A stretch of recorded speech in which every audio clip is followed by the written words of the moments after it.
confunda con mover la cosita con sacar la cosita. No, pues No la saque, muévala. ¿Ahora escucha bien? Estamos perdiendo, don Luis, así que vamos rápido antes que se nos vaya. Claro. Antes que se nos vaya. Don Luis, el tema del día de hoy sería... Mira, Leito, hoy día lo que vamos a tratar es un tema que habíamos dejado de lado, que es el tema de la ley de matrimonio civil. ¿Ya? Hemos estado bastante al día con los temas que hemos tocado, Leito. Hoy día me llama la atención que hace solamente una semana vimos el tema de la legítima defensa. Sí. Y hoy día existe un gran cuestionamiento respecto a un carabinero que disparó frente a una persona. Se lo voy a preguntar al final su opinión. Ya. ¿Le parece? Sí. Porque es un tema que está muy, muy en boga. Sí. Como es el tema de lo que ocurrió con este carabinero. Sí. Y que tiene que ver con la legítima defensa que vimos el otro día.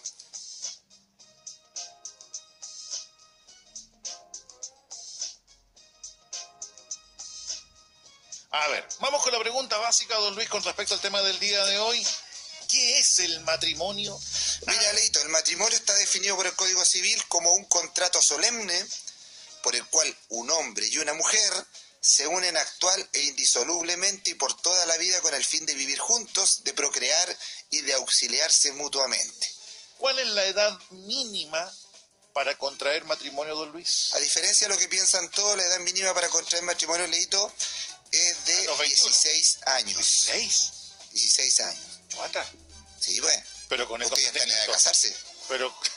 Pero con el consentimiento... Esa es la particularidad. Lo que pasa es que a los 16 años, si tú tienes entre 16 y menos de 18, requieres consentimiento de las partes que son tus representantes.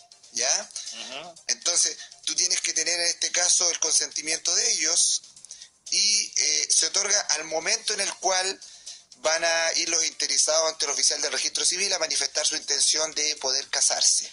Me queda la inquietud con el concepto de autorización de los representantes. Sí. O sea, no necesariamente debe ser el padre y la madre. Es que no necesariamente el padre y la madre puede que sean los representantes de los menores. ¿Ya? Okay. La regla general va a ser que sean el padre o la madre, pero hay situaciones en las cuales puede que tengan un tutor, un curador, o que haya una persona que por ley está declarada como representante de esta persona. Ahora bien, es bastante importante tener el consentimiento de ellos. ¿Por qué? Porque en la práctica, si tú no tienes el consentimiento de ellos, te vas a poder casar. Pero existe una sanción legal para aquellos que se casan sin el consentimiento de los padres o los representantes legales, que es, por ejemplo, se podría llegar a desheredar al hijo, ¿ya? O se podría incluso revocar cualquier donación que hayan hecho los padres e incluso los ascendientes. Pero no significa que ese matrimonio no sea válido. No, va a ser válido igual. Ok. ¿Ya? Ok. Mire, no tenía idea de eso, de que no se podía casar teniendo 16 años. ¿Y usted estaba esperando ser mayor de edad? Sí, pues. ¿Ve? Ya puede casarse ya, güey. Voy a pedir la autorización a mi representante. Sí. Me da permiso. Todavía se puede casar, Leito. Aún tengo tiempo. ¿Dónde y cómo puedo efectuar la celebración del matrimonio, don Luis? Mira, Leito, la ceremonia se puede realizar en la casa de uno de los contrayentes, que es lo típico que uno quiere hacer cuando quiere celebrar el matrimonio y llevar al oficial del registro civil a su casa para que se celebre ahí la ceremonia. También podría hacerse en el lugar que las partes acuerden, que podría ser cualquier lugar, un centro de eventos, por ejemplo, o también podría ser en la oficina del oficial del registro civil. Ok. El día que se realice el matrimonio se tienen que presentar los contrayentes con 2 testigos hábiles. Cuando hablamos de testigos hábiles, son testigos que sean personas mayores de 18 años. ¿Ya? Okay. Además, estas personas tienen que atestiguar que los contrayentes están en la práctica, cumplen todos los requisitos para poder contraer matrimonio, es decir, que no están impedidos por ley para contraer matrimonio, porque vamos a ver que hay situaciones en las cuales las personas no se pueden casar por ley. ¿Ya? Entonces, si alguno de los contrayentes son menores de edad, como dijimos recién, necesitamos el consentimiento de los padres. Okay. Ahora, la pregunta es, ¿y qué pasa si el papá está de acuerdo y la mamá no está de acuerdo? Claro, buen tema ese. Bro. Claro, o sea, no, yo no quiero que mi hija se case. Exacto. ¿Ya? En ese caso establece la ley que el voto favorable se entenderá que acepta el matrimonio. No sé si me entiendo. O sea, si hay un empate... Claro, porque más que empate, o sea, tenemos mamá y papá. Una visión distinta de cada uno. Claro, ¿Ya? Se preferirá el que acepta. Ah, ya, ok. O sea, se va a casar igual. Está bien. Porque tenemos que tomar en consideración que también está el consentimiento de los contrayentes. Sí, pues. Más el del representante se tomará como positivo, ¿ya? Ok. En este caso, bueno, y en algún caso en el cual, por ejemplo, los contrayentes no tuviesen representantes, podría un juez autorizarlo o incluso el mismo oficial del registro civil. Ya, ok. ¿Ya? Así que se puede casar libremente, don Leo.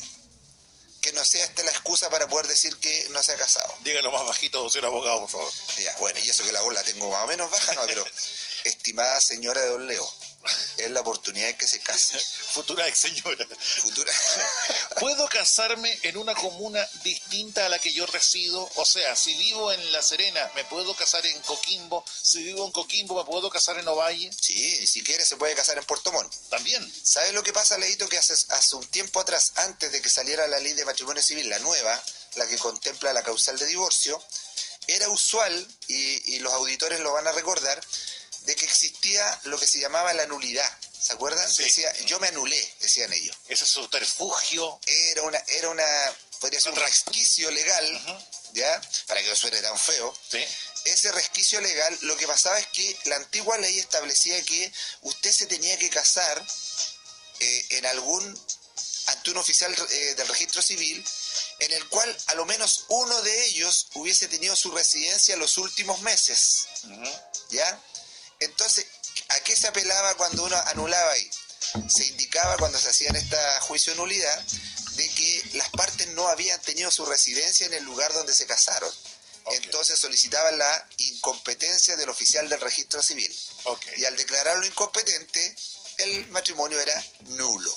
Entonces todas esas personas que alguna vez se anularon, ocuparon ese resquicio legal.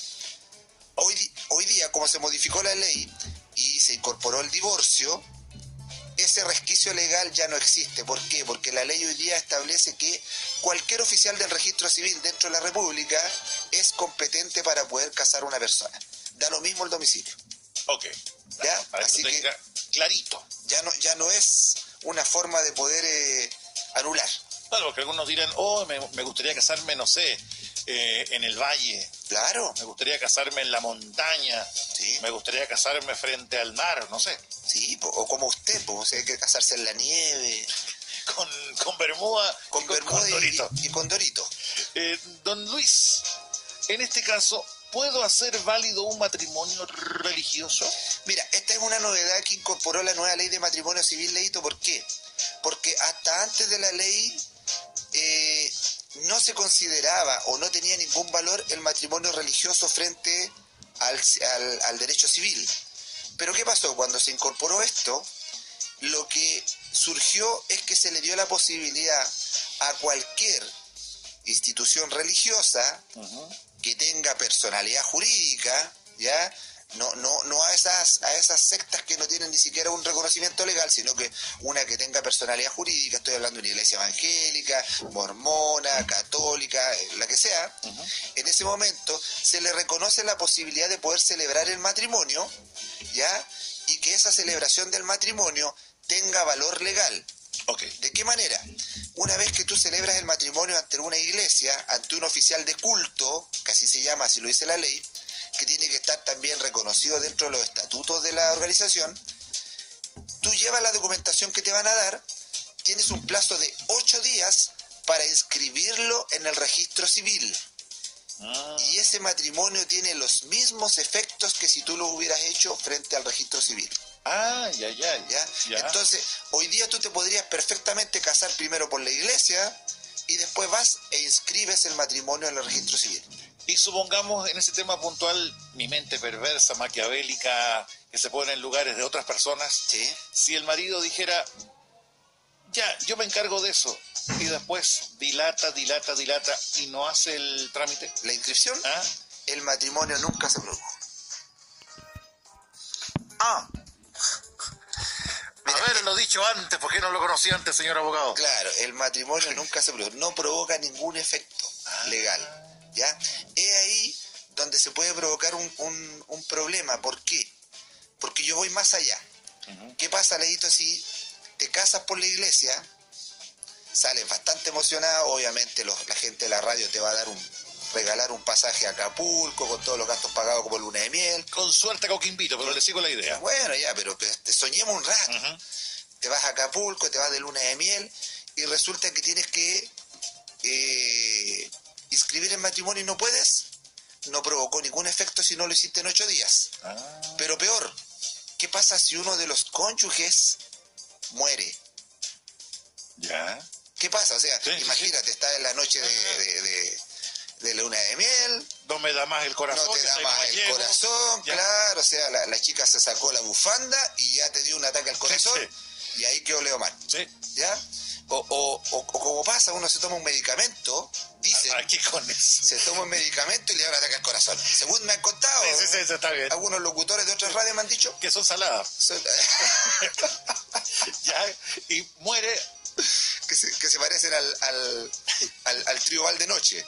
Por lo que me han contado. Por lo que me han contado a mí también. Imagínese que le da un ataque al corazón y se muere. Ya. Si usted se muere, la ley es bastante expresa y dice que ambos contrayentes tienen que ir a inscribir el matrimonio. Se vería feo que me lleven en ataúd al... Claro, o sea, ¿y cómo lo llevo a inscribir? Claro. Entonces, el tema es que es bastante curioso. ¿Por qué? Porque usted sabe que usted en la práctica se puede casar por mandato. Claro. ¿Qué quiere decir? Que usted perfectamente podría casarse y usted no ir al registro civil. Okay. Usted podría mandar a alguien como su mandatario a través de un poder. Y usted le dice, oye, a un amigo, oye, ¿sabes qué? Porque hoy día no puedo ir, porque hoy día juega Alemania con, no sé...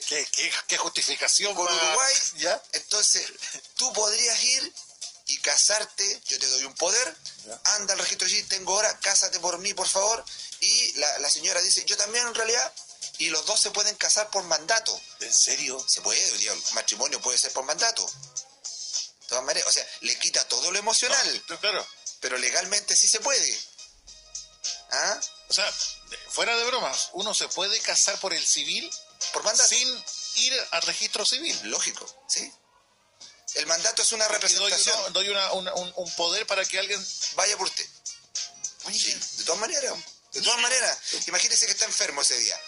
Está todo listo y la señora está feliz porque se quiere casar. Ella puede ir al registro civil, usted envía al amigo, el amigo con un mandato. Mientras no se case la señora con el amigo, está todo bien. Todo bien, pero si él usa el mandato, los mandatos es una representación. Entonces se entiende que usted estuvo ahí, que firmó el documento y usted se casa válidamente. Mira, no tenía idea. Entonces, todos nos podemos casar por mandato. Pero ¿sabe qué es lo curioso? Nos podemos casar por mandato. Pero, en este caso, cuando nos casamos ante un oficial de culto, es decir, ante una iglesia, no podemos ratificar el matrimonio por mandato. Mire que... O sea, el acto es personal. Tenemos que ir personalmente a ratificar. El problema que surgió acá es que se provocó un vacío legal. Porque dentro de esos 8 días pueden pasar cosas. Sí, pues. Y fuera de broma, ¿qué pasa si realmente te mueres? ¿En qué situación queda el otro cónyuge? Sí, pues. Y la situación en la que queda es en nada. O sea, desamparada o desamparado. Quedas desamparada o desamparada. Aparte de que, aparte de viuda o viudo, desamparada y desamparada. Claro, y se provoca un efecto bastante grave que son los temas de los derechos hereditarios. Mire. Recuerda que con el matrimonio uno se transforma en heredero del otro. Entonces ahí hay un vacío bastante complicado. Entonces en la práctica se puede, pero ante cualquier eventualidad... Ya estaba viendo alguna pareja que dice, mi amor, nos casamos por la iglesia, después por el civil. No. De inmediato por el civil. De inmediato por el civil y en la noche, si quieren, por la iglesia. Pero sí, hay algunos que en la práctica, y hay que respetar lo que piensan algunos, le dan mucho más valor al tema religioso, sí, pues. ¿ya? Por un tema de valores. Ahora, ¿lo pueden hacer? Perfectamente. Pero sin señores, pasar por el civil, pero no serviría de nada. ¿Perdón? Se puede casar uno por la iglesia sin pasar por el civil, pero no serviría de nada en la práctica. Sería si es que no lo inscribes, lo tienes que inscribir dentro del plazo de 8 días. Y si no, no sirve de nada. Si no, se entiende que no hubo efecto. ¿Cuál conductor de programa X no serviría de nada? No sé. Usted para mí, don Luis, es como la espada del augurio de los Thundercats. Sí, pero habla de los Thundercats siempre más allá de lo evidente. Sí. Usted es como el leonó. Yo soy acá el bueno. A ver, vamos, don Luis. No se trate tan mal. La sumo nomás, don Luis. ¿Qué requisitos debe cumplir una persona para ser testigo de un matrimonio? Pero esto es importante, ¿por qué? Porque si nosotros tenemos un testigo de matrimonio que no cumple los requisitos, podríamos reclamar la nulidad. No me diga, ¿en serio? Pero claro, pues, si estamos frente a los testigos que no son capaces... ¿Pero por qué no lo conocí antes, don Luis? Podría reclamar la nulidad, porque hay un vicio. Entonces, requisito primero, ser mayor de 18 años. Ok. Segundo, comprender el idioma castellano. ¿Ya? Tercero, poder expresarse claramente, no encontrarse declarado en interdicción por demencia. Es decir, la interdicción, Leito, no es más que un decreto judicial que te inhabilita para realizar ciertos actos. Okay. Por ejemplo, si tú estás declarado en interdicción por demencia, el juez lo que hace es que te quita la capacidad de que tú puedas realizar actos jurídicos y le entrega la representación tuya a otra persona. Por ejemplo, pongamos en el caso de una persona que ya es de la tercera edad, una persona, un abuelito, no sé. Estas personas normalmente tienen demencia senil, ¿ya? Claro. Entonces ellos pierden la noción de lo que es el día y todo el cuento. Lo llevamos ante un tribunal, mostramos exámenes médicos y lo declaran interdicto. El interdicto significa que cualquier acto que él realice no tiene ningún valor legal. Ese acto tiene que ser realizado por su representante legal. Por ejemplo, normalmente los hijos. ¿Ya? Okay. Normalmente los hijos. Entonces, si eres declarado en interdicción, no puedes, por demencia. Y no encontrarse privado de la razón actual o permanentemente, ¿ya? O sea, que no tengas una enfermedad mental. Okay. Hay varias situaciones por las cuales te pueden declarar incapaz, Leito, ¿eh? Incluso si tú eres, por ejemplo, una persona que dilapida de manera exagerada tus bienes. Okay. ¿Ya? Imagínate que tú tienes tu dinero y te lo gastas todo en el casino, yo te puedo declarar en interdicción. O sea, si eres ludópata. Un ludópata. El ludópata puede ser declarado incapaz. Mire. ¿Ya? Entonces, si tú te gastaras los 10 millones mensuales de la radio, eso sería declararte en interdicción. Semanales, permítame la aclaración. Perdón, disculpa. ¿Ya? Y además, bueno, tienes que presentar tu cédula de identidad y no debes tener antecedentes penales. Mire, de todo lo que usted acaba de comentar se entiende, don Luis, pero me quedó dando vueltas. Comprender el idioma castellano. Claro. Si usted, señora, ve que en su ceremonia civil hay un testigo, un hermano de Haití, sospeche de su pareja. Claro. Sospeche. Claro, porque si no comprende el castellano... sospeche, nada más que eso. Por mucho que él diga así... La dejamos ahí. Es una posibilidad que él tiene para poder anular después. Sospeche. ¿Cuáles son los impedimentos, don Luis, para contraer matrimonio? Mira, Leito, existen dos tipos de impedimentos para contraer matrimonio. Hay algunos que se llaman incapacidades absolutas, es decir, aquellas que te impiden contraer matrimonio con cualquier persona. ¿Ya? ¿Ya? ¿Y esas son cuánto? Cuando tienes un vínculo matrimonial no disuelto. Ya, ok. O sea, cuando ya estás casado. Estás casado, ya, ok. No te puedes volver a casar. Así que esas personas que dicen, yo me quiero casar contigo y están casados, no lo pueden hacer legalmente. Es más, si lo llegaran a hacer, cometen un delito. ¿Cómo se llama la palabra esa? Tiene un nombre. Bigamia. Es tan lejano a mí, por eso que lo veo como tan comete el delito de bigamia, ¿ya? Ni siquiera conozco la palabra. Sí, yo lo sé. Porque usted lo promete, pero no llega a concretarlo. Entonces, ahora, tampoco se pueden casar los que tengan menos de 16 años. 16 es el tope. 16. De 16 para arriba se pueden casar. Con permiso. Con autorización. Ok. ¿Ya? Ahora, en la práctica, ¿te puedes casar teniendo 16 sin autorización? Sí. ¿También? Pero te ves expuesto a las sanciones que te dije recién. ¿Cuáles son? Que te puedan desheredar, que te puedan revocar las donaciones que te hayan hecho los ascendientes incluso. Entonces, en la práctica, tienes una sanción bastante severa. Ok. Mejor te esperas 2 añitos, que sean los 18, y te casas y no necesitas el consentimiento de nadie. Exactamente. Para que no pierdas los derechos hereditarios. Exactamente. Esperas a los 18 para entregar la flor. Qué inocente usted, señor. Dar la prueba de amor. Qué inocente usted, señor. ¿Ya? Igual que yo en todo caso.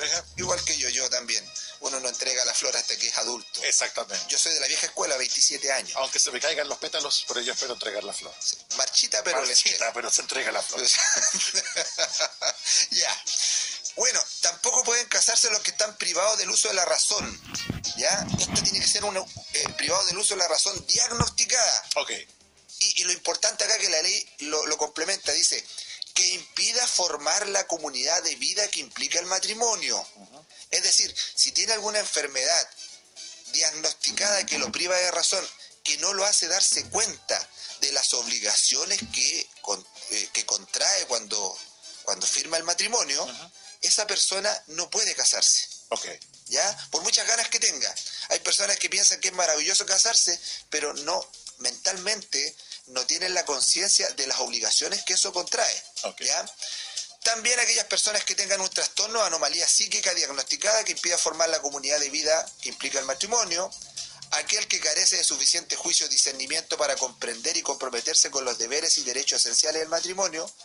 Y la imposibilidad de expresar claramente su voluntad por cualquier medio, ya sea en forma oral, escrita o por medio de lengua de señas. Ahí hablamos de lo que son las incapacidades absolutas. Ahora te decía que habían dos tipos. Ese tipo de incapacidades te impiden casarte con cualquier persona. Incapacidad absoluta. ¿Cuál es la otra? Relativas. Y las relativas son aquellas que te impiden contraer matrimonio con determinadas personas. Por ejemplo, no te puedes casar con la prima. Si te podés casar con la prima, ¿vos? ¿Sí? Sí, pues. Con la prima sí se puede casar. Yo no lo conocía antes, Dolly. ¿Ya? Bueno, de esas primas que uno no conoce y la conoce justo cuando se muere un familiar, porque normalmente cuando se muere un familiar es cuando uno conoce a la familia. Exactamente. ¿Cierto? Y la conoce y se da cuenta, esa es mi prima. Esa es mi prima. Bueno, si usted se llega a enamorar de la prima, sí se puede casar. Porque la ley prohíbe que tú te cases con personas con las cuales están unidas por parentesco. Por lo tanto, no puedes contraer matrimonio entre sí los ascendientes y descendientes por consanguinidad. Es decir, no te puedes casar con tu abuelo, ¿ya? No te puedes casar con un hijo, ¿ya? No te puedes casar con tu hermano y tampoco con las personas con las cuales tiene un vínculo por afinidad. ¿Y afinidad sería? ¿Te acuerdas la afinidad o no? Sí. No te acuerdas ya. La afinidad, pero pregunto porque la gente no sabe. La afinidad, buena, esa buena salida. La afinidad significa que tú, recuerda que cuando tú contraes matrimonio, ¿ya? Tú desde ese momento te haces pariente de los parientes de tu pareja. Es decir, de tu suegra, de tu cuñada, tu cuñado, ¿cierto? Entonces hay un parentesco por afinidad. Parentesco que incluso perdura después de terminado el matrimonio. ¿Ya? O sea, entiendo, y fuera de broma, si estoy casado con mi señora, por ejemplo, ¿sí? ¿No me podría casar con la hermana de mi señora? No puedes, porque tienes un parentesco por afinidad. Mire. ¿Pero y cuántas parejas lo han hecho? ¿Lo han hecho? Sí, pues. Pero no se casan, sino que conviven. Conviven, no se casan. Y si en algún momento se casan, porque ahí se le pasa al oficial del registro civil, por ejemplo, pues no lo vio, no sé, porque esto puede pasar, puede ser objeto de nulidad. Mire. ¿Ya? Así que no te puedes casar con la suegra tampoco. Ya, ¿Ya? Descártelo. Es un tema de masoquismo, digo yo. Exactamente, descártelo. Mira, y tampoco te puedes casar con los colaterales por consanguinidad hasta el 2º grado. Pero, ojo, los primos sí pueden casarse. Yes. ¿Ya? ¿Por qué? Porque el parentesco corresponde al 4º grado de la línea de las colaterales. Es decir, la ley prohíbe solamente hasta el 2º grado. Entonces, ¿te puedes casar con un primo? Sí. En el caso suyo, ojalá sea una prima. O sea, grado 1, grado 2, no. Grado 3, grado 4. Ahí sí. Ahí se puede casar, ¿ya? Lo estamos pasando otra radio. Sí. ¿Ya? Entonces sí se puede casar con los primos. Tampoco se podría casar en los casos que tenga una relación de adopción, Leito. No puede contraer matrimonio el adoptante con el adoptado o el adoptado con un viudo o viuda del adoptante. ¿Ya? Aquí la idea también es que no se provoque, por ejemplo, un proceso de adopción para poder en definitiva después casarme con la persona que estoy adoptando. Hoy me acordé del caso de un director de cine norteamericano, de lentes, que está de pareja con la niña que adoptó. ¿Estamos en la legislación? Sí, chilena. Legislación chilena. En Chile, imposible. Ya imposible, no puedes acá. Woody Allen. Tienes toda la razón. Woody Allen. Ahora bien, tampoco puedes casarte con la persona que cometió un crimen. Es decir, el cónyuge sobreviviente no puede contraer matrimonio con el imputado contra quien se haya formalizado una investigación por el homicidio de su marido o mujer con quien haya sido condenado como autor, cómplice o encubridor de este delito. O sea, puede haber matado a otra persona, pero si mató a su pareja no se puede. No puede, ¿ya? Entonces aquí uno se pone en el supuesto de que, por ejemplo, tu pareja tenga una nueva pareja. Este señor planea una situación en la cual quiere matarte, o sea, provoca homicidio, mata al marido y después que lo mata, quiere casarse con la mujer de él. Ya. Eso no se puede hacer. ¿Ya? ¿Cómo aprende uno, don Luis? Pero... ¿Cómo aprende uno? Bueno, siguiendo con lo que es el tema del matrimonio civil, ¿pueden contraer matrimonio personas que tengan algún grado de discapacidad mental? Mira, se permite el matrimonio de dos personas con algún grado de discapacidad mental, pero siempre y cuando no estén privadas del uso de la razón. Y obviamente que puedan manifestar su voluntad claramente, en forma oral, escrita o por medio del lenguaje de señas, y puedan comprender y comprometerse con los derechos y deberes del matrimonio. ¿Por qué? Aquí me voy a detener un poquito en el caso de que tú me digas, oye, ¿y las parejas con síndrome de Down podrán casarse? Entonces, ¿qué pasa? Se han visto muchos casos en los cuales no se les permite. ¿Por qué? Fundamentado principalmente en la última parte de lo que te acabo de decir, que algunas veces se ha llegado a comprobar que ellos no pueden o no tienen la noción de que se están comprometiendo con derechos y deberes que impone el matrimonio. Y al no poder comprender esa situación, el oficial del registro civil se opone. ¿Ya? Eso es,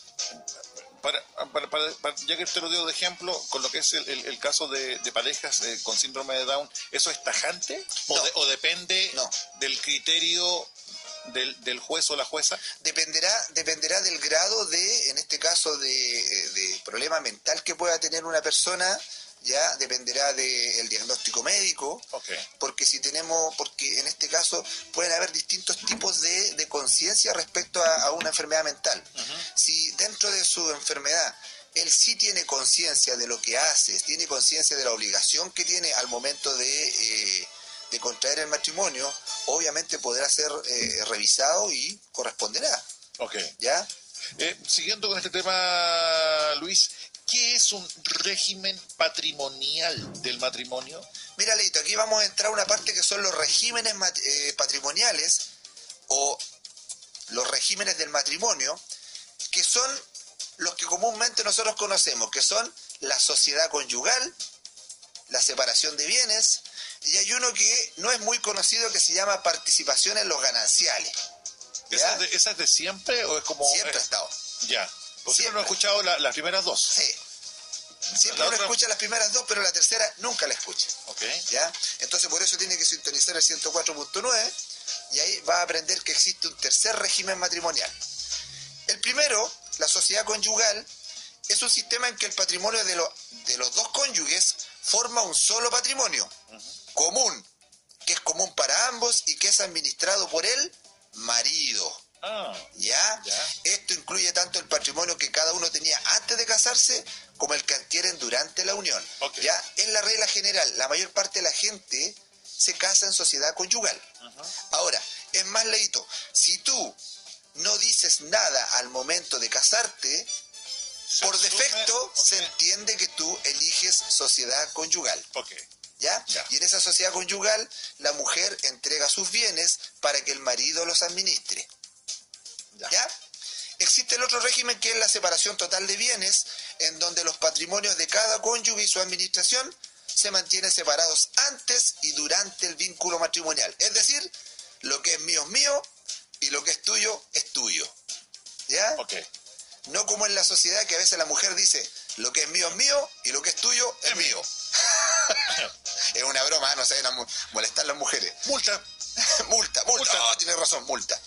Es una broma, ¿no? Ahora bien, ¿qué es la participación en los gananciales? En este régimen, los patrimonios se mantienen separados, pero si el régimen se acaba, el cónyuge que adquirió bienes de mayor valor debe compensar al que obtuvo menos, para que ambos queden iguales.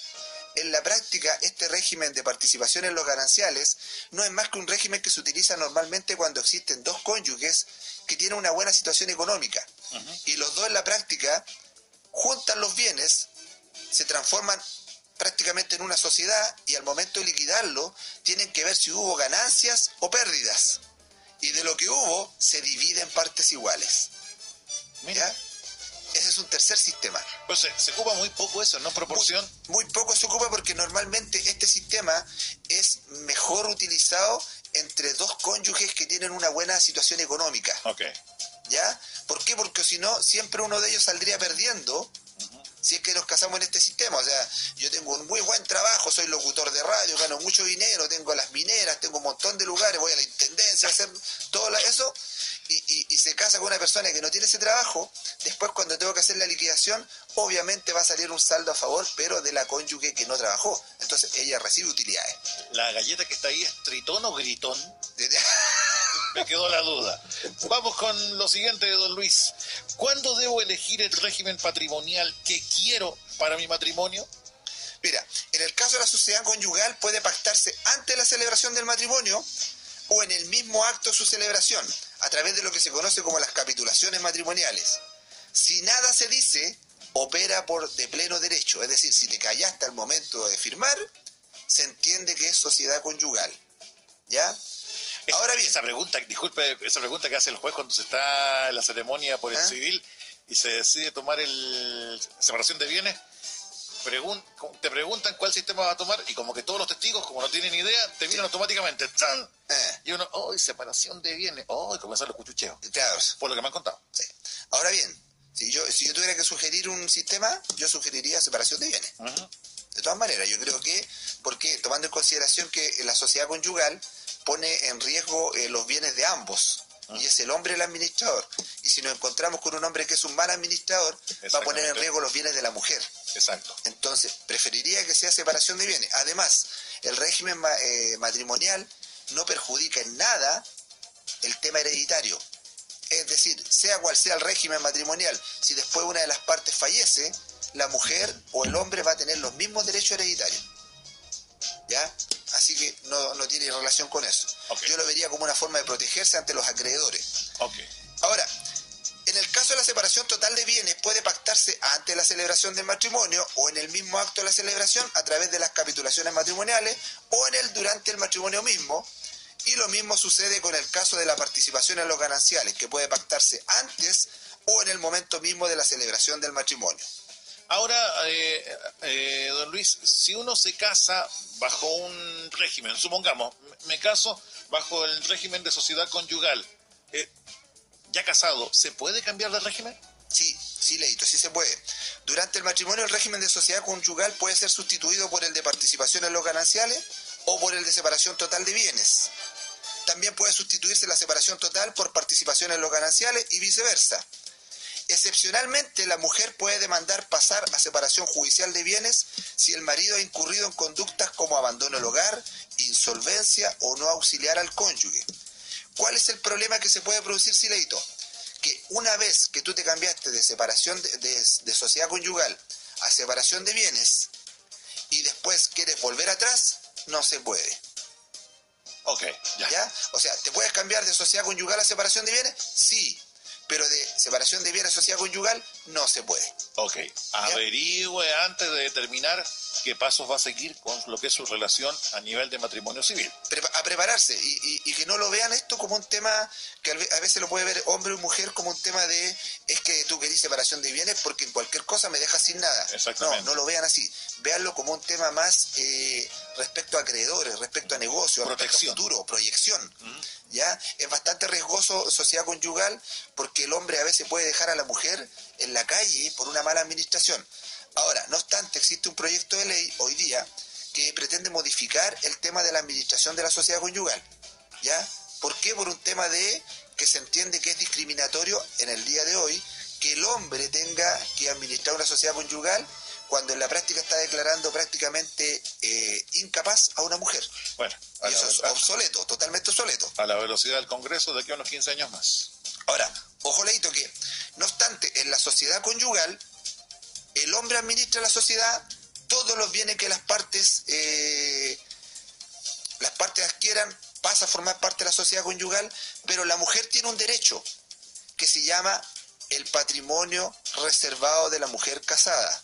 ¿Qué significa eso? Que normalmente la gente lo conoce como el artículo 150, dicen. Dicen, es que yo compré este bien por el artículo 150. ¿Qué significa? Que la mujer casada en sociedad conyugal, si está trabajando en un trabajo separado del marido, es decir, no trabajan juntos en una misma empresa, me refiero a un mismo negocio que le pertenezca a ambos, si la mujer trabaja separada del marido y con su dinero se compra algún patrimonio, ella cuando haga la compraventa tiene que declarar que lo está comprando bajo el artículo 150 del Código Civil, es decir, patrimonio reservado a la mujer casada. ¿Qué significa eso? Que eso que ella compre no entra en la sociedad conyugal. Ok.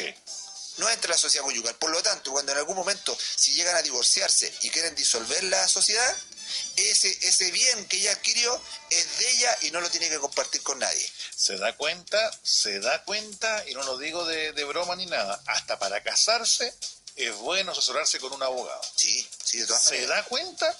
Vamos a continuar. En este caso, don Luis, ¿qué régimen patrimonial tienen las parejas casadas en el extranjero? Mira, las personas casadas en el extranjero se consideran casadas con separación de bienes en Chile, a menos que inscriban su matrimonio en el registro de la primera sección de la Comuna de Santiago y pacten sociedad conyugal o participación en los gananciales. Pero si nada dicen, para la ley son separación de bienes. Ahora, aquí hay una cuestión bastante curiosa. ¿Por qué? Porque tienes que inscribirlo en Santiago, en el registro de la primera sección de la Comuna de Santiago. En ninguna parte más de Chile. ¿Ya? Y eso es algo que la ley establece y que la situación quizá es una cuestión histórica, pero tiene que inscribirlo allá. Bueno, esperemos 15 años más para que el Congreso cambie la... Esperemos 15 años más. 15 años más. ¿Quién es el dueño de los bienes en la sociedad conyugal?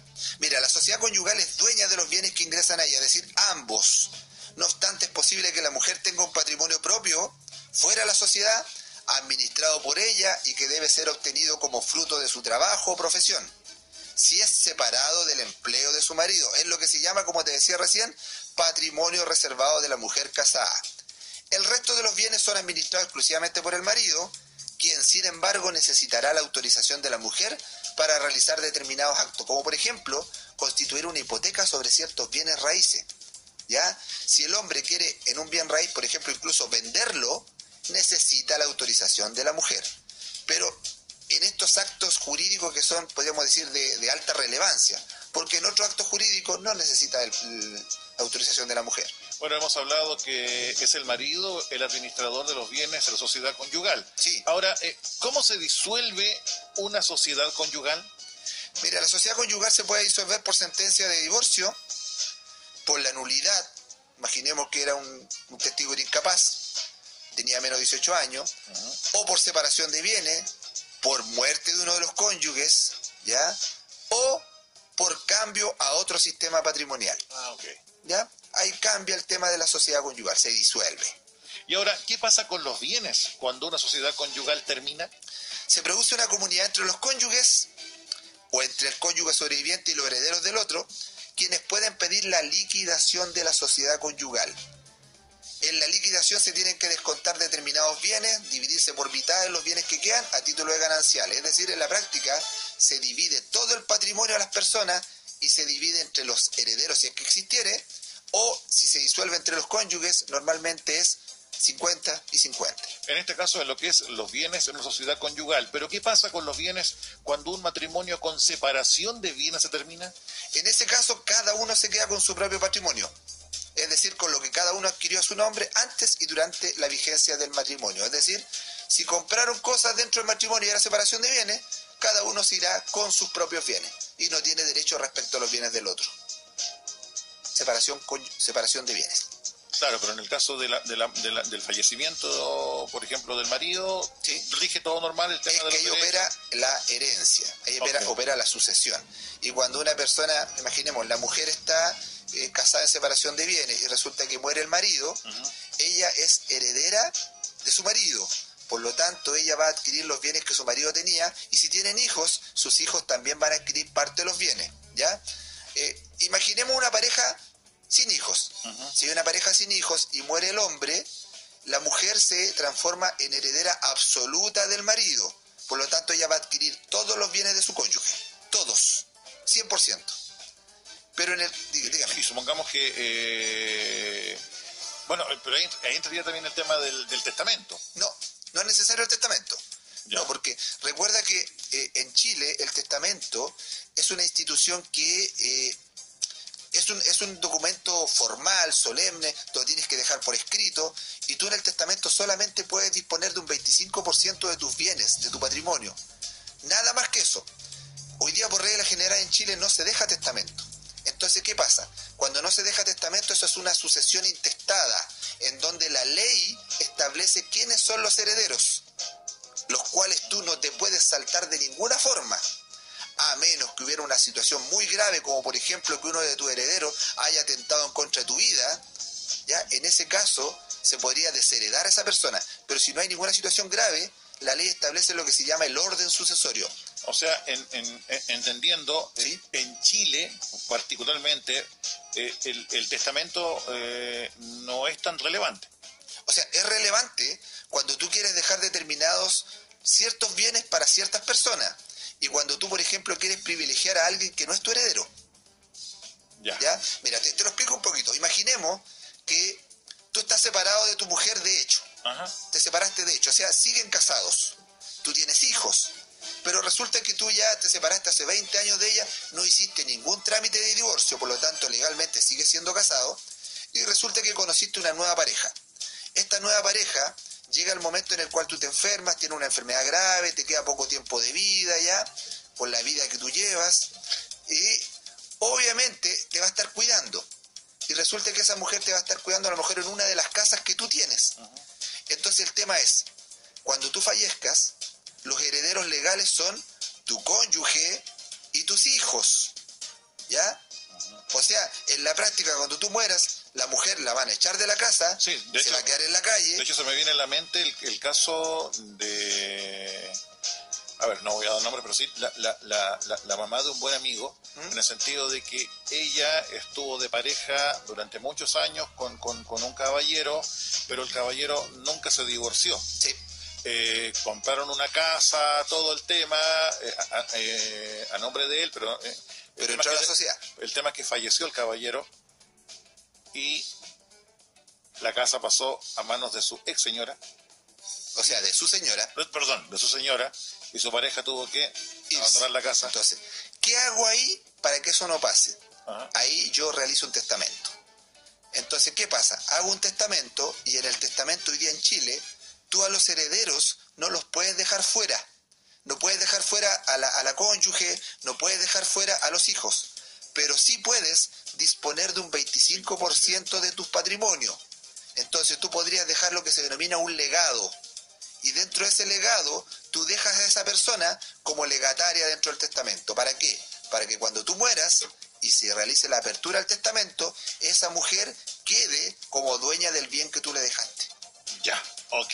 Es una manera de proteger a esas personas. Entonces, todas esas personas que están en esta situación más o menos particular, protejan a esa persona que va a quedar después viva, porque es lamentable que quede desprotegida después que dedicó parte de su vida en el cuidado de una de las personas. Y siguiendo con el concepto de protección puntualmente a la mujer, a ver, en el caso de una mujer que se casó en sociedad conyugal y tiene patrimonio reservado, ¿qué pasa con él si se divorcia?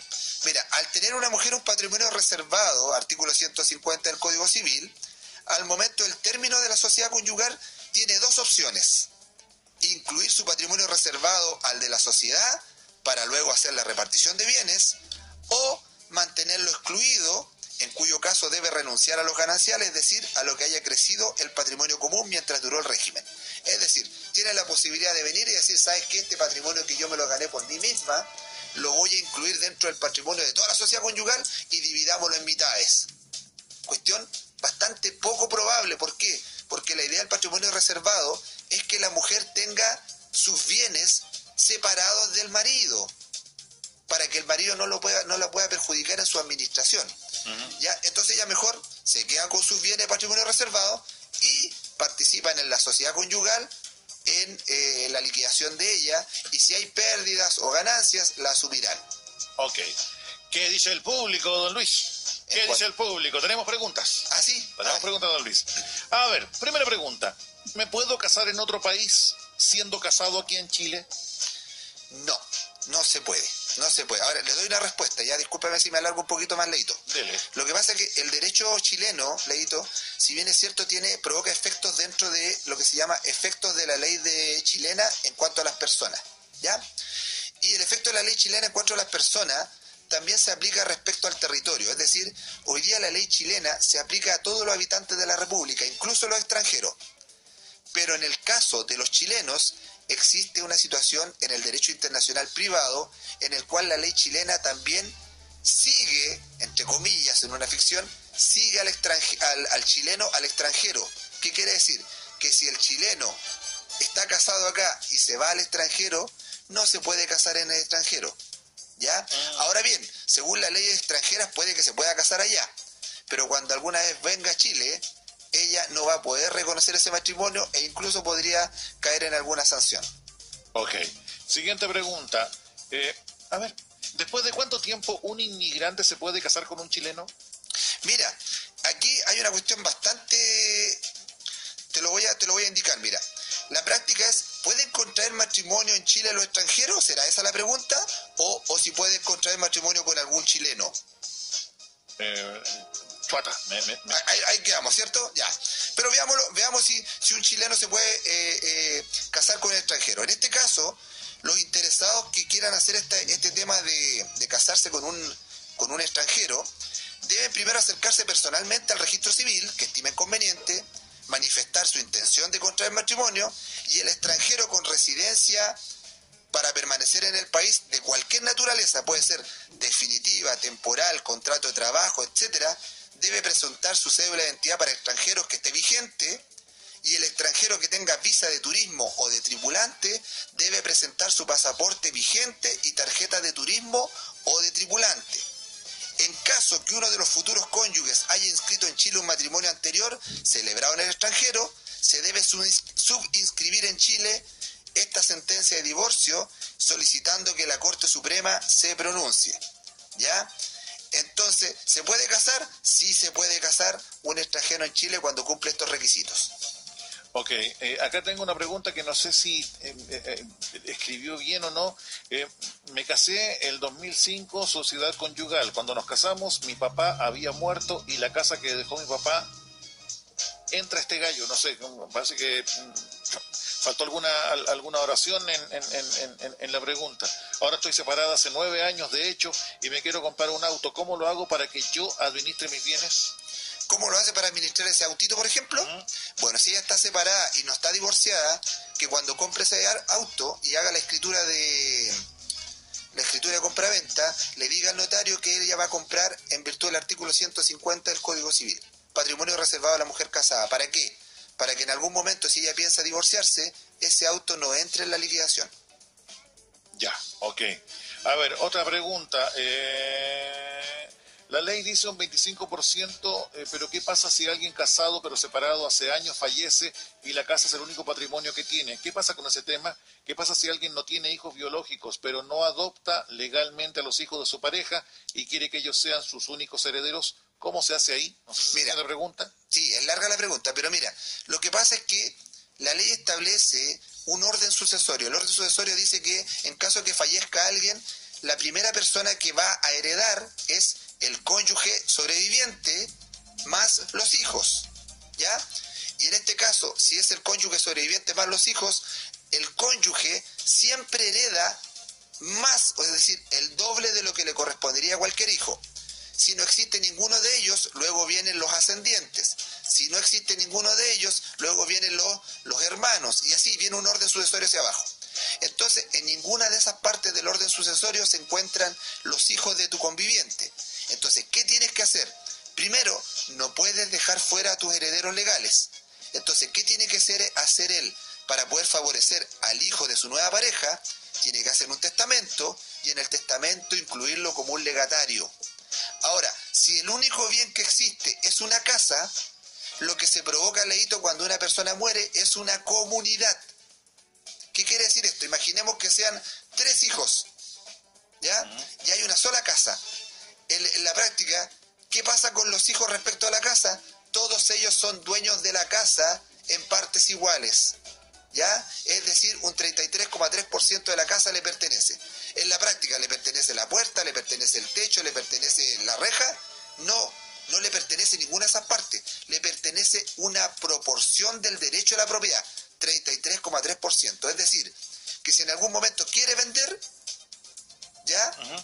Puede vender su derecho, es decir, 33% de la propiedad. Es lo que se conoce en algunos casos cuando se venden las cesiones de derecho. ¿Han escuchado alguna vez?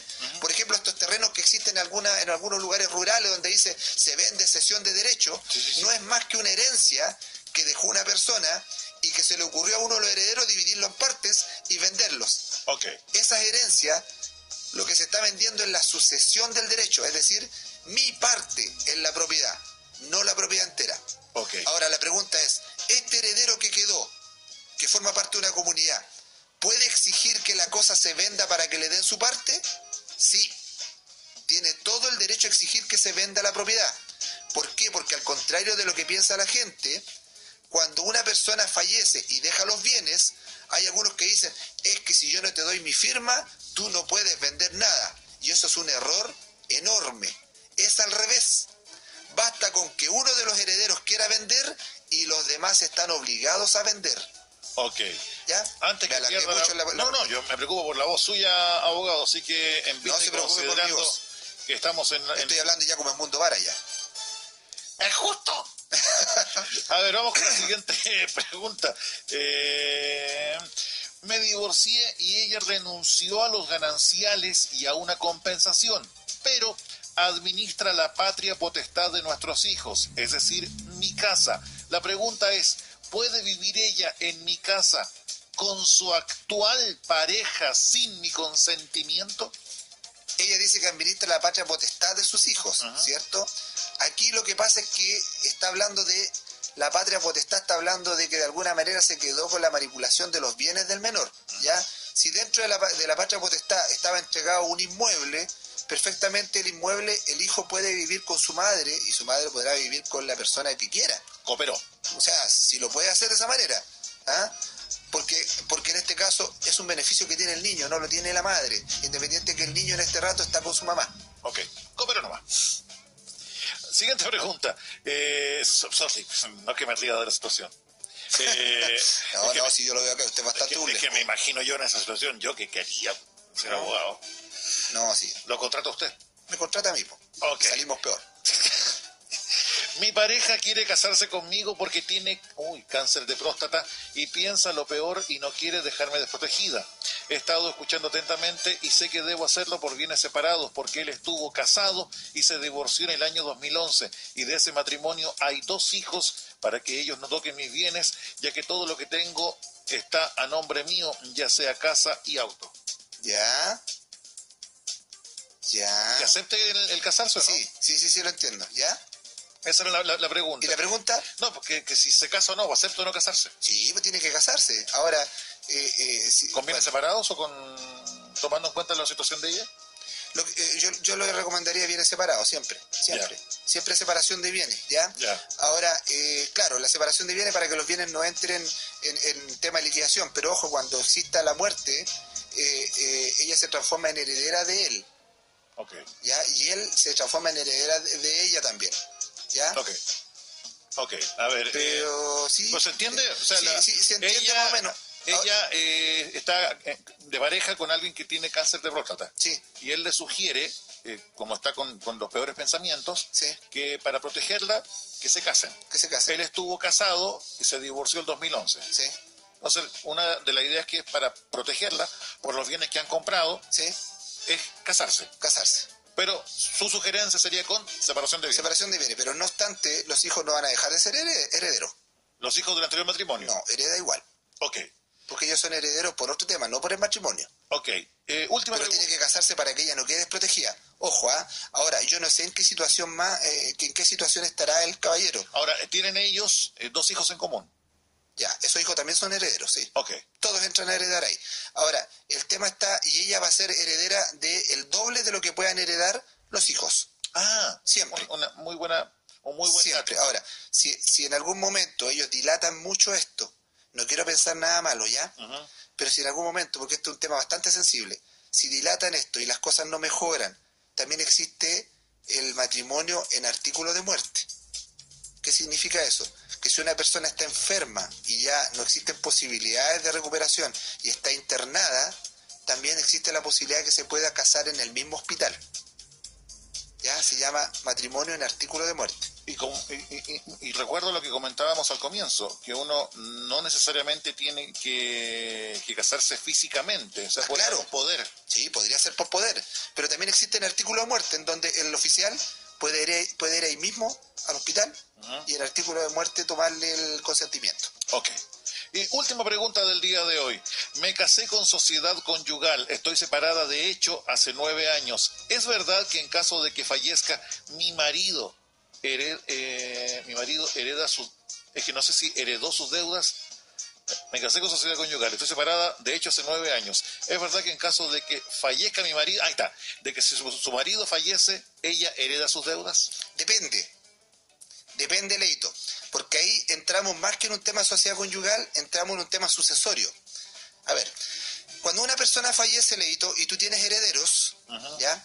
Tú heredas de esa persona que falleció, en este caso el causante, el marido de ella, heredas tanto el activo como el pasivo, ¿ya? O sea, heredas los bienes que tú tienes como activo y también heredas las deudas, ¿ya?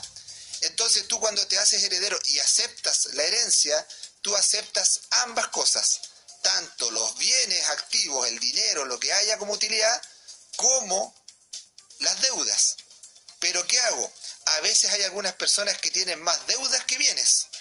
Entonces en ese caso, ¿qué hago? Para que tú no heredes las deudas, tú lo que puedes hacer, y la señora puede hacer en su momento, es heredar con beneficio de inventario. ¿Qué significa eso? Que ella puede solicitar que se haga un inventario de la cantidad de bienes que tiene versus la cantidad de deudas. Okay. Y si la cantidad de bienes es superior a las deudas, puede aceptar la herencia. Y en el caso de que la cantidad de deudas sean superiores a los bienes, puede impugnar la deuda. Es decir, no la acepta. Y al no aceptarla, no se hace cargo de las deudas. Dijimos que era la última pregunta porque lamentablemente el estado de la garganta del señor abogado no está en su mejor momento. Pero aquí está, esto está funcionando. Todavía funciona esto. Cuando dice esto, ¿qué es lo que funciona esto? La cabeza, digo yo, pues. Es la mente. El cerebro, la mente. Cerebro, ok. Señor abogado, como somos radio, esto es para imaginación, don Luis. Sí. Llega la aclaración. Que usted tiene una imaginación de alcantarilla. De alcantarilla. Si alguien quedó con alguna duda, si alguien quiere seguir tratando de aclarar sus inquietudes, ¿cómo se puede comunicar con usted o con el equipo de Elqui Abogado, señor abogado? Leito, como toda la semana, entonces, invitarlos a que nos llamen al 244-8174 o al 976-555520, que nos contacten por correo electrónico a través del correo contacto@elquiabogados.cl, que visiten nuestra página web www.elquiabogados.cl, que vayan a nuestro Facebook, donde aparece mucha de esta información. Como siempre, invitarlos al canal de YouTube para que se suscriban y puedan escuchar nuevamente estas entrevistas y tantas otras, ¿ya? Así como la legítima defensa, que dijimos que la semana pasada lo tocamos y que hoy día es un tema tan actual. Uy, se me estaba yendo, quedando en el tintero. Su opinión con respecto al caso de este conductor de Uber fiscalizado en el aeropuerto de Santiago, que se resistió a esta fiscalización y que Carabinero, que estaba tratando de hacer esta fiscalización, le disparó 2 veces. Le disparó 2 veces, así es. Porque se sintió amenazado, porque estaba con el vehículo en marcha y estaba como, en buen chileno, como tirándole el auto. Estaba tirando el auto, lo estaba arrinconando y todo un cuento. Mira, la semana pasada vimos el tema de la legítima defensa, donde dijimos que el medio para poder repeler una agresión tiene que ser proporcional, ¿cierto? Yo aquí, en esta situación, a mí me va a costar que algunos piensen en contra, pero es más que una opinión. Todos tienen el derecho a opinar distinto a lo que yo crea. Yo en este momento creo que, para mí en este momento siento que el carabinero actuó dentro de las facultades legales que tiene. Creo que el carabinero hizo todo lo que tenía que hacer, hizo todo el procedimiento, le ordenó que se detuviera y lo hizo varias veces, ¿ya? Además, el hecho de que una persona esté echando en el auto a otro encima, bajo el riesgo de ser atropellado, eso para mí es un riesgo inminente de una agresión física mayor. Ahora, la proporcionalidad, el carabinero lo único que tenía para detenerlo era su pistola. Según el protocolo de carabineros dice que ellos actuaron conforme a lo que corresponde, conforme a derecho. Ahora bien, el carabinero, dentro de lo profesional que fue, no disparó a matar, ¿ya? Porque según lo que se determinó, disparó solamente en el hombro. Hoy día la prensa, aquí hay que tener mucho cuidado, la prensa distorsiona mucho el tema para hacerlo algo populista, pero veámoslo desde un tema legal. Recordemos que la persona que estaba frente al auto con un arma no era cualquier persona, era una autoridad de la República, es un policía, y eso la gente hoy día lo olvida. Hoy día el problema que tenemos, Leito, que el otro día lo vimos cuando hablamos de la discriminación y de la tolerancia y todo, es que se está perdiendo el respeto. Y si hoy día no podemos tener respeto frente a una autoridad, ¿de qué estamos hablando? ¿Cuál es la solución? ¿Dejar que el tipo se fuera? Aquí se victimiza al que estaba violando la ley. Oye, si este tipo estaba violando la ley, había sido reincidente. Él mismo dijo, yo no quería que me quitaran el auto. Y además, provocativamente le decía, sálete adelante, no me puedes disparar, sálete adelante. Oye, qué respeto a la autoridad. Entonces yo comparto mucho las palabras que dijo el presidente de la República cuando dice, yo en este momento, dice, hay un momento en el cual hay que empezar a respetar a las autoridades. Hemos perdido mucho, Leo. Hoy día no puede ser que el actuar de carabineros esté siendo cuestionado cada vez más y cada vez perdemos carabineros. Oye, y cuando perdemos carabineros, nadie se pone a hablar. Siempre después de estos hechos, el victimario es una persona, una persona súper buena, es un angelito que no ha hecho nada. Oye, no, cortemos el deseo. Yo digo, acá, si tú estás cometiendo algo, si el carabinero te da una orden por ley, tú tienes que obedecerlo. Y si tú no lo obedeces, tienes que tener la conciencia que te vas a ver expuesto a una sanción. Lamentablemente la labor de carabineros, y esto lo digo a título muy personal, palos porque bogas, palos porque no bogas. Si actúan, son represores. Sí. Si no actúan, son blandos. Es totalmente... Yo estoy muy de acuerdo contigo, por eso te digo, para mí esto es una opinión muy personal, ¿ya? Muy personal, yo lo digo desde mi punto de vista. Todos tienen derecho legítimamente a pensar distinto, pero en este rato todos estamos exigiendo que la delincuencia se acabe. Todos decimos mano dura, decimos ojalá mano dura, y algunos comparan con gobiernos anteriores, mano dura.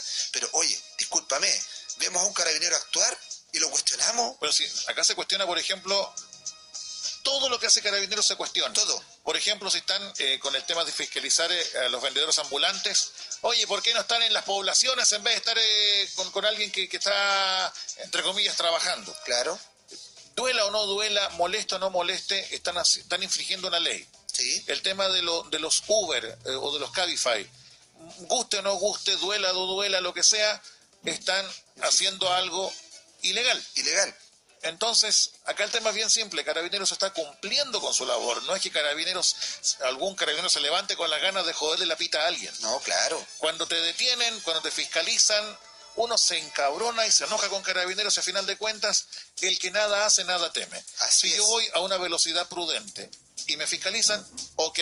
Si yo me he pasado de 1, 5 o 10 kilómetros de la velocidad máxima, tengo que asumir calladito, nada más. Y dejar que Carabineros cumpla su labor. Nada más. Acá no es que Carabineros tal por cual, no. Uno infringió la ley. Y si en este caso este conductor estaba en un lugar que no corresponde, realizando la labor que no se debe hacer porque por algo hay taxis autorizados, hay que dejarse fiscalizar en primer lugar. Ya lo otro, de estar echándole el vehículo encima, aunque digan, no, si no le tiró, si lo quiere atropellar, lo atropella. Estuvo insinuándolo. Sí. Y el carabinero, desde el otro lado del vidrio, no sabe si la persona tiene un arma, no sabe qué intención tiene este conductor, no sabe si yo quería solamente empujarlo. No sabe, no sabe. Y hemos visto cuántos casos de carabineros que pierden la vida. Sí. Entonces... Sí, es verdad. Entonces, ¿qué tendríamos que haber hecho? ¿Haberlo dejado que escapara? No. Algunos decían, no, es que le dispara el neumático. El rebote puede ser fatal. Que dispare el aire. Fatal. En el aeropuerto, claro. Fatal. Recordemos que hace un par de años, en una protesta, en una actividad, un gendarme disparó al aire y mató a alguien. Sí. Entonces, acá fue el menor de los males, que fue dispararle al brazo. Sí. Ni siquiera fue a la cara, no. No fue a matar. Fue al brazo. Sí. Entonces, no disfracemos las cosas. Acá, lamentablemente, y lo comentábamos hace algunos días, hay una delgada línea en nuestro país que se ha traspasado de la libertad al libertinaje. Así es. Y se ha traspasado para mal. Así es. Acá cualquier persona cree que tiene el derecho de decirle lo que quiera a la autoridad, desde escupirla, sí, desde golpearla y de cuántas cosas más. Hoy día, mira, Leito, yo creo que le estamos perdiendo respeto bastante a la autoridad y hoy día atentar contra la autoridad debería tener una pena superior. Sí. Debería tener una pena superior. Hoy día no puede ser lo mismo ya atacar a un carabinero que pegarle a un civil. No puede ser lo mismo, de ninguna manera. ¿Ya? Porque obviamente, oye, si tú estamos en un estado de derecho, tienes que cumplir la normativa. Entonces, si este carabinero vino y disparó, todos dicen, fue desproporcional, fue todo. Oye, estás en un momento de adrenalina, eres la autoridad, no te están haciendo caso. El del auto después sale y muestra la herida, es que yo no lo quería atropellar. Dime tú, ¿cómo el carabinero sabe si él no va a acelerar? Es lo que te comentaba recién, está detrás del vidrio del parabrisas, claro, y no sabe si tiene un arma, ¿sí?, si está ocultando algo o cuál es su intención. Lamentablemente acá, cuando hay protestas, y vamos a otro tema, pero en el fondo del mismo, cuando hay protestas y se detiene a alguna persona, no diré estudiante o infiltrado, pero se detiene una persona que estuvo antes con una bomba molotov, ¿sí?, es la víctima. Sí, no, pues, que me golpearon, me rasmillaron. Esa persona tuvo una arma potencial para matar a alguien. Sí. Y lamentablemente, quien ejecuta la ley es el condenado. El que ejecuta la ley es el criticado. El que ejecuta la ley es muchas veces sancionado, multado y degradado. Lamentablemente, a mí me da mucho miedo eso. ¿Por qué? Porque hoy día lo que estamos logrando, solicitamos un alto a la delincuencia, pero no apoyamos estos ejercicios de poner orden. Entonces, al contrario, cuestionamos todo. Sí. Todo lo cuestionamos. Entonces, no, aquí estamos en un grave error, creo yo, como sociedad. Y todos después de esto, no, eran niños buenos. Sí. Todos eran niños buenos, entonces...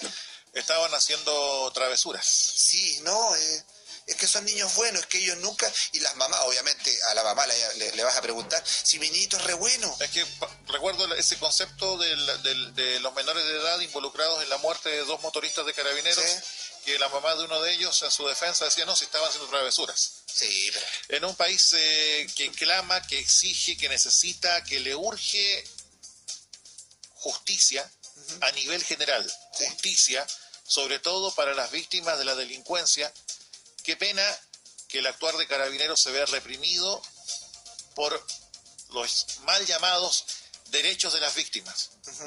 No de las víctimas, de los victimarios. Sí. Corrijo, de los victimarios. Que tienen muchas veces más derechos los victimarios que nosotros las víctimas. Sí. Y que incluso pasa muchas veces que cuando son detenidos llega el abogado, ¿te golpearon? ¿Está bien? ¿Te hicieron algo? Sí. Mientras que la víctima está llorando porque este delincuente o lo acuchilló, o lo amenazó, o lo amedrentó. Sí, sí. Y normalmente la prensa muestra el final de los hechos, pero no el comienzo. Así que es un tema que creo que vale para la reflexión. Así es. En el sentido de cómo estamos como sociedad. Es un tema a discutir. Pero si queremos que estas cosas cambien, por eso yo comparto lo que decía el presidente, necesitamos desde la cabeza apoyar a nuestras instituciones. Recuerdo una canción de Michael Jackson que habla de El hombre en el espejo, Man in the Mirror, en la cual uno muchas veces exige y pide cambios al mundo, a la sociedad, pero creo que el cambio más difícil es cambiar uno mismo. Cuando parte por uno. Sí. Y cuando uno le toca, por Dios que actúa distinto a lo que dice. Sí. Uno muchas veces puede decir, no, si Carabineros cumple con la ley y estoy de acuerdo con el carabinero, pero cuando a uno le toca el otro lado, por ejemplo, de cometer una infracción, no es el carabinero, es el Paco. Claro. Y tal por cual. Sí. Sí. Nos falta asumir. Las leyes están para cumplirlas. Así es. Y tan simple como si ustedes lo van a fiscalizar, que lo fiscalicen. Cumpla, hombre, si cumpla. Si usted, como dices tú, el que nada hace, nada teme. Don Luis, yo preocupado de su garganta, sí, y le sigo exprimiendo cuál jugo de limón, no diré por lo ácido. En su comentario, obviamente. No. Don Luis, muchas gracias. Gracias a ti, Leito. Si sus cuerdas vocales lo permiten, el próximo día jueves. Sí, si Dios quiere, espero que el día jueves estemos mejorcito. Y bueno, esperamos que le haya quedado claro el tema sobre sus derechos y responsabilidades a la vez del matrimonio civil y también haya reflexionado con nosotros. A lo mejor tendrá una opinión distinta, similar, pero viva la diferencia y viva la oportunidad, no de discutir, sino que de conversar. Totalmente lícito si no piensa lo mismo. Así Totalmente lícito. Don Luis, muchísimas gracias. Muchas gracias, Leito. Que tengas un excelente fin de semana.